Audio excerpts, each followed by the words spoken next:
ओम नमः शिवाय। प्यारे दोस्तों, आपका अपने चैनल भक्ति सरोवर में हार्दिक स्वागत है। आज मैं आपको श्रवण कराने जा रही हूँ वैशाख मास के प्रदोष की व्रत कथा। प्रदोष व्रत महीने में 2 बार आता है, एक शुक्ल पक्ष और एक कृष्ण पक्ष में। यह व्रत भगवान भोलेनाथ को समर्पित है। इस दिन पूरे विधि विधान से व्रत किया जाता है और भगवान की पूजा अर्चना की जाती है। आपसे निवेदन है, आप मेरे चैनल पर नए आए हैं तो आप मेरे चैनल को सब्सक्राइब जरूर कीजिए और वीडियो को अंत तक जरूर देखिए, जिससे आपको संपूर्ण कथा का पुण्य प्राप्त हो सके। स्कंद पुराण में दी गई एक कथा के अनुसार पुराने समय की बात है।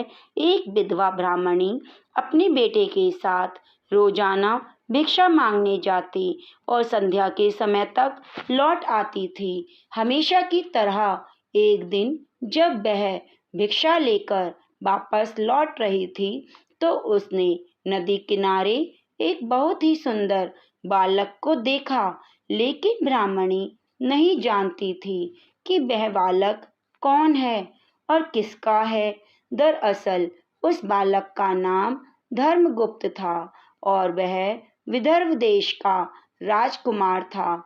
उस बालक के पिता को, जो कि विदर्भ देश के राजा थे, दुश्मनों ने उन्हें युद्ध में मौत के घाट उतार दिया था और राज्य को अपने अधीन कर लिया।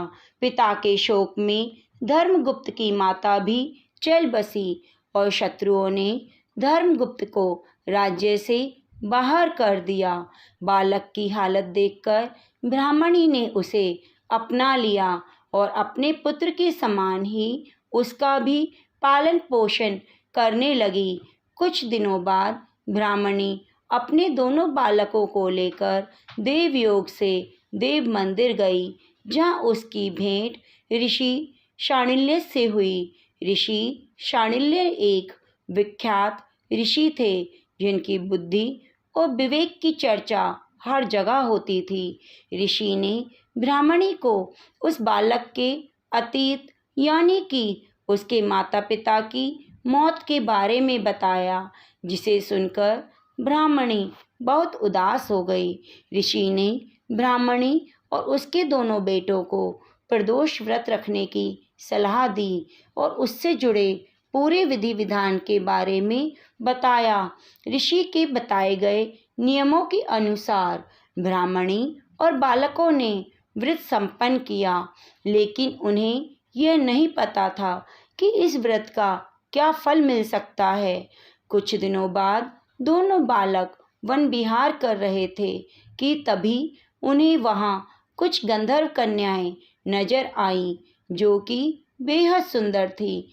राजकुमार धर्मगुप्त अंशुमति नाम की एक गंधर्व कन्या की और आकर्षित हो गए। कुछ समय बाद राजकुमार और अंशुमति दोनों एक दूसरे को पसंद करने लगे। कन्या ने राजकुमार को विवाह हेतु अपने पिता गंधर्वराज से मिलने के लिए बुलाया। कन्या के पिता को जब यह पता चला कि वह बालक विदर्भ देश का राजकुमार है, तो उसने भगवान शिव की आज्ञा से दोनों का विवाह कराया।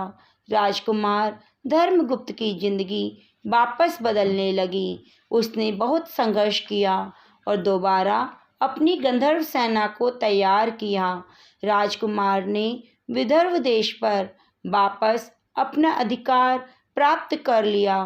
कुछ समय बाद उसे यह मालूम हुआ कि बीते समय में उसे जो कुछ भी हासिल हुआ है, वो ब्राह्मणी और राजकुमार धर्मगुप्त के द्वारा किए गए प्रदोष व्रत का ही फल है।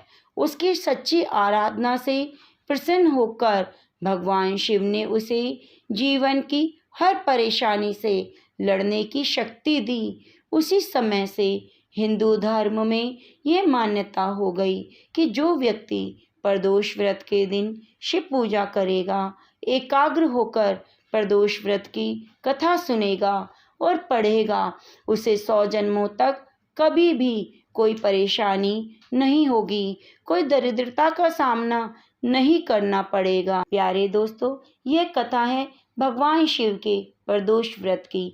आशा करती हूँ आपको कथा पसंद आई होगी। आप मेरे चैनल को सब्सक्राइब जरूर कीजिएगा, वीडियो को लाइक कीजिए और कमेंट बॉक्स में ओम नमः शिवाय जरूर लिखिए। धन्यवाद।